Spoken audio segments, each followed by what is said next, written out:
Hi guys, welcome to വീലെറ്റ്. നമ്മളെ അത്ഭുതപ്പെടുത്തുന്ന അനേകം പ്രതിഭാസങ്ങൾ ഈ പ്രപഞ്ചത്തിൽ നമുക്ക് ചുറ്റുമായുണ്ട്. അതിൽ തന്നെ ശാസ്ത്രലോകം എന്നും കൗതുകത്തോടു കൂടി നോക്കിക്കാണുന്ന ഒന്നാണ് ബ്ലാക്ക് ഹോളുകൾ അഥവാ തമോഗർത്തങ്ങൾ. ബ്ലാക്ക് ഹോളുകളെക്കുറിച്ച് കേൾക്കുമ്പോൾ തന്നെ നമ്മളിൽ പലരുടെയും മനസ്സിലേക്ക് ആദ്യം കടന്നു വരുന്ന രംഗങ്ങളിലൊന്ന് ഇൻഡർസ്റ്റെല്ലർ മൂവിയിൽ കൂപ്പറും ടാസ് റോബോട്ടും ചെന്ന് പതിക്കുന്ന ഗർഗാഞ്ചോയുടെ ദൃശ്യങ്ങളായിരിക്കും. നമ്മുടെ പ്രപഞ്ചത്തിൽ വിവിധ ഇനത്തിലുള്ള വ്യത്യസ്ത തരത്തിലുള്ള ബ്ലാക്ക് ഹോളുകൾ കാണപ്പെടുന്നുണ്ട്.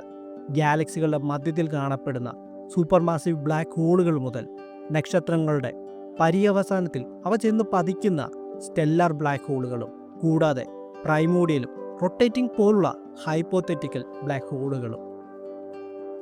നമ്മുടെ പ്രപഞ്ചത്തിൽ കാണപ്പെടുന്ന എല്ലാ നക്ഷത്രങ്ങളുടെയും അവസാനം അതൊരു ബ്ലാക്ക് ഹോളായി പര്യവസാനിക്കുകയില്ല. നമ്മുടെ സൂര്യനെക്കാളും 8 മടങ്ങ് മാസുള്ള നക്ഷത്രങ്ങൾ അവയുടെ ഇന്ധനം കത്തിത്തീരുന്ന സമയം സ്റ്റെബിലിറ്റി നഷ്ടപ്പെടുകയും അതിനെ തുടർന്ന് ഗുരുത്വാകർഷണം മൂലം കൊളാപ്സ് ചെയ്യുകയും ചെയ്യുന്നു. നമ്മുടെ സൂര്യൻ ഉൾപ്പെടുന്ന എല്ലാ നക്ഷത്രങ്ങളും നക്ഷത്രമായി നിലനിന്ന് പോരുന്നത് നക്ഷത്രത്തിൻ്റെ ഗുരുത്വാകർഷണം അകത്തേക്ക് ബലം പ്രയോഗിക്കുന്ന സമയം നക്ഷത്രത്തിനുള്ളിൽ നടക്കുന്ന ന്യൂക്ലിയർ ഫ്യൂഷൻ മൂലമുണ്ടാകുന്ന എനർജി പുറത്തേക്ക് ചൊരിയുന്നതിനാലാണ്. എന്നാൽ ഇന്ധനം പൂർണ്ണമായും കത്തിജ്വലിച്ച് തീരുന്ന ന്യൂക്ലിയർ ഫ്യൂഷൻ അവസാനിക്കുന്ന ഒരു നക്ഷത്രത്തിന് ഈ ബാലൻസ് നഷ്ടപ്പെട്ടു പോവുകയും അതിനെ തുടർന്ന് അത് കൊളാപ്സ് ചെയ്യുകയും ചെയ്യുന്നു. ഇതിനെയാണ് നമ്മൾ ഒരു സൂപ്പർനോവ എക്സ്പ്ലോഷൻ എന്ന് വിളിക്കുന്നത്. അങ്ങനെ ഇതിൻ്റെ ഫലമായി ഒരു ന്യൂട്രോൺ നക്ഷത്രം ജന്മമെടുക്കുകയും ചെയ്യുന്നു. അങ്ങനെ പുറംപാളികൾ സൂപ്പർനോവ എക്സ്പ്ലോഷനെ തുടർന്ന് പുറത്തേക്ക് തെറിക്കുന്ന കോർ കൊളാപ്സായി രൂപം കൊള്ളുന്ന ന്യൂട്രോൺ നക്ഷത്രത്തിൻ്റെ mass TOV, Tolman, Oppenheimer, Volkoff limit അഥവാ നമ്മുടെ സൂര്യൻ്റെ 2 മുതൽ 3 മടങ്ങാണെങ്കിൽ ന്യൂട്രോൺ നക്ഷത്രങ്ങൾ സിംഗുലാരിറ്റിയിലേക്ക് വീണ്ടും കൊളാപ്സ് ആകുകയും ബ്ലാക്ക് ഹോളുകൾ ജന്മമെടുക്കുകയും ചെയ്യുന്നു. ഇനി നമ്മുടെ വീഡിയോയുടെ യഥാർത്ഥ ടോപ്പിക്കിലേക്ക് നമുക്ക് തിരിച്ചു വരാം. നമ്മുടെ ഭൂമിയെയും നമുക്ക് ചുറ്റും കാണുന്ന മറ്റു വസ്തുക്കളെയും നമുക്കൊരു ബ്ലാക്ക് ഹോളാക്കി മാറ്റുവാനായി സാധിക്കുമോ?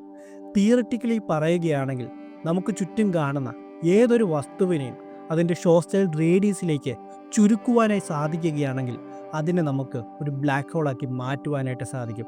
അതായത് 6371 കിലോമീറ്റർ മീൻ റേഡിയസ് ഉള്ള നമ്മുടെ ഭൂമിയെ വെറും 9 മില്ലിമീറ്റർ റേഡിയസ് ഉള്ള ഒരു ഗോളത്തിൻ്റെ വലുപ്പത്തിലേക്ക് ചുരുക്കുവാനായി സാധിക്കുകയാണെങ്കിൽ നമുക്ക് ഭൂമിയെ ഒരു ബ്ലാക്ക് ഹോളാക്കി മാറ്റുവാനായിട്ട് സാധിക്കും.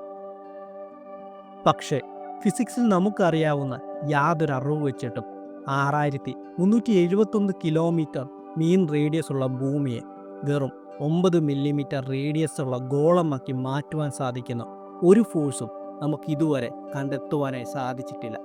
ഇനിയേ അങ്ങനെ ഒരു ഊർജം കണ്ടെത്തിയാൽ തന്നെ ഭൂമിയെപ്പോലെ താരതമ്യേന ചെറിയൊരു ആകാശ ഗോളത്തെ ബ്ലാക്ക് ഹോളാക്കി മാറ്റുകയാണെങ്കിൽ തന്നെ ബ്ലാക്ക് ഹോളുകൾ വളരെ സാവധാനം ഹോക്കിങ്സ് റേഡിയേഷൻ മൂലം ഊർജവും ദ്രവ്യവും നഷ്ടപ്പെട്ടു പോകുന്നുണ്ട്.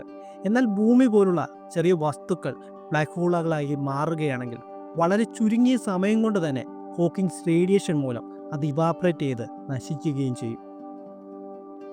തിയററ്റിക്കലി നമുക്ക് ഏതൊരു വസ്തുവിനെ ബ്ലാക്ക് ഹോളാക്കി മാറ്റുവാൻ സാധിക്കുമെങ്കിലും അത് നിലനിന്ന് പോരുന്നതും അങ്ങനെ ഒരു ഊർജത്തിനെ കുറിച്ചുമുള്ള അറിവുകൾ നമുക്ക് ഇതുവരെ ലഭ്യമല്ല. അപ്പോൾ ഞാൻ ഈ വീഡിയോ കൺക്ലൂഡ് ചെയ്യുന്നതിന് മുമ്പ് നമ്മുടേത് വളരെ ചെറിയൊരു ചാനലാണ്. നിങ്ങളുടെയൊക്കെ സപ്പോർട്ട് ഉണ്ടെങ്കിൽ മാത്രമേ നമുക്ക് മുന്നോട്ട് പോകുവാനായി സാധിക്കുകയുള്ളൂ. വീഡിയോയിൽ എന്തെങ്കിലും പോരായ്മകളുണ്ടെങ്കിൽ തീർച്ചയായും നിങ്ങളത് കമൻ്റായിട്ട് രേഖപ്പെടുത്തുക. അതുപോലെ പറ്റുവാണെങ്കിൽ നിങ്ങൾ ലൈക്ക് ചെയ്യാനും കമൻറ്റ് ചെയ്യാനും നിങ്ങളുടെ ഫ്രണ്ട്സിനൊക്കെ ഒന്ന് ഷെയർ ചെയ്ത് കൊടുക്കാനും മറക്കരുത്. അപ്പം എല്ലാവർക്കും ഒരു നല്ല ദിവസം ഞാൻ നേരുന്നു. നമുക്ക് അടുത്തൊരു വീഡിയോയിലൂടെ കാണാം.